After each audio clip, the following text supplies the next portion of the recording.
साथियों नमस्कार, मैं आपका दोस्त, आपका साथी सोनू शर्मा। मेरी ओर से, मेरे परिवार की ओर से आप सब दोस्तों को महाशिवरात्रि की अनेकों अनेकों शुभकामनाएं। भगवान शंकर, न जाने क्या कुछ सीखने को है इनसे।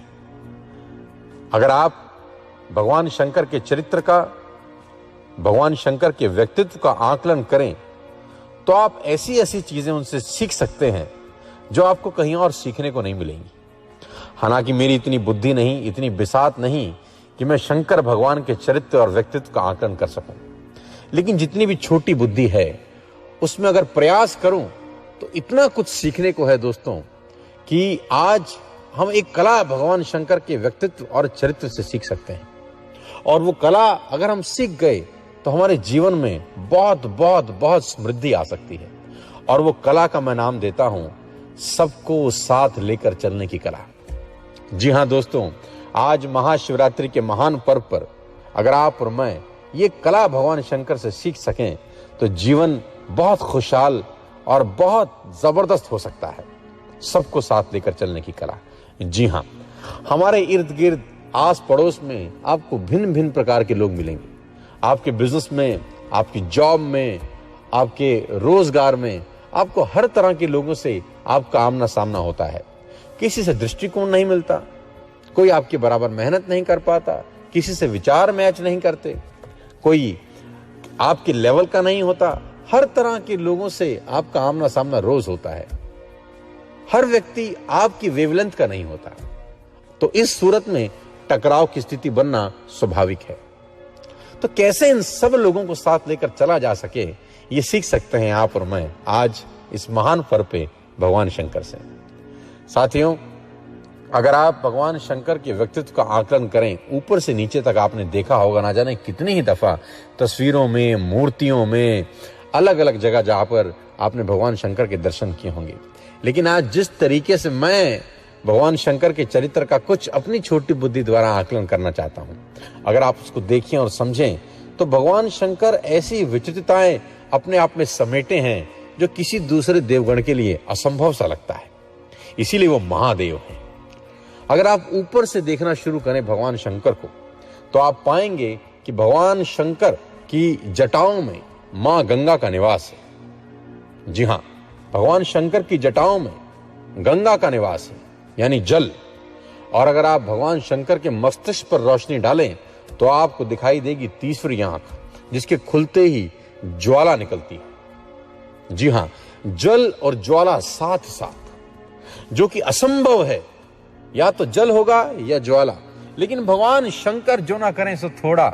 भगवान शंकर जल को भी धारण किए हैं और ज्वाला को भी धारण किए हैं, यानी जल और ज्वाला साथ साथ। अगर आप भगवान शंकर के व्यक्तित्व को और नजदीकी से देखें तो आपको भगवान शंकर की जटाओं में दिखाई देगा चंद्रमा। कहते हैं चंद्रमा में है अमृत, चंद्रमा में पाया जाता है अमृत। और थोड़ा सा नीचे उतरें तो भगवान शंकर के कंठ में है जहर, विष। अमृत और विष साथ साथ होता नहीं है, यानी आप पाएंगे जल ज्वाला साथ साथ, विष अमृत साथ साथ। और थोड़ा सा और नजदीकी से सूक्ष्म आकलन करें तो आप पाएंगे भगवान शंकर अपने गले में धारण किए हैं सर्प, सांप। सांप धारण किए हैं अपने गले के अंदर। और भगवान शंकर के एक पुत्र हैं जिनका नाम है गणेश जी। उनके एक वाहन है और उनके वाहन का नाम है चूहा, मूषक। मूषक डरता ही रहता है कि सांप ऊपर से नीचे ना उतर आवे। मूषक और सर्प साथ साथ, जल ज्वाला साथ साथ, विष अमृत साथ साथ, मूषक और सांप साथ साथ। चूहा डरता ही रहता है। लेकिन संगी संग भगवान शंकर के एक दूसरे पुत्र हैं कार्तिकेय। उनके वाहन है मयूर, मोर। मोर मूषक को कहता है घबरा मत, मैं बैठा हूं। यानी मोर और सर्प साथ साथ, सर्प और मूषक साथ साथ, विष और अमृत साथ साथ, जल ज्वाला साथ साथ। क्या बात है! आपस में एक दूसरे को काटने वाली कृतियां संग संग भगवान शंकर सबको धारण किए हुए हैं। और अगर आप भगवान शंकर के व्यक्तित्व का आकलन करें तो आप पाएंगे भगवान शंकर के वाहन हैं वृषभ। बैल नंदी, और भगवान शंकर की अर्धांगिनी है मां भवानी, उनके वाहन है शेर। शेर और बैल साथ साथ, एक दूसरे को खाने वाली चीजें साथ साथ। भगवान शंकर का आकलन करें तो भगवान शंकर अपने शरीर पर लगाते हैं भभूत, और भगवान शंकर के इर्द गिर्द रहते हैं भूत, भूत भभूत साथ साथ। क्या बात है दोस्तों, ऊपर से नीचे तक आकलन करें तो आप पाएंगे जल ज्वाला साथ साथ, विष अमृत साथ साथ, सर्प मूषक साथ साथ, सर्प मयूर साथ साथ, वृषभ शेर साथ साथ, भूत भभूत साथ साथ, आपस में एक दूसरे को काटने वाली कृतियां साथ साथ, और भगवान शंकर सबको अपने पास धारण किए बैठे हैं। लेकिन क्या आपने कभी भगवान शंकर को टेंशन में देखा है? नहीं।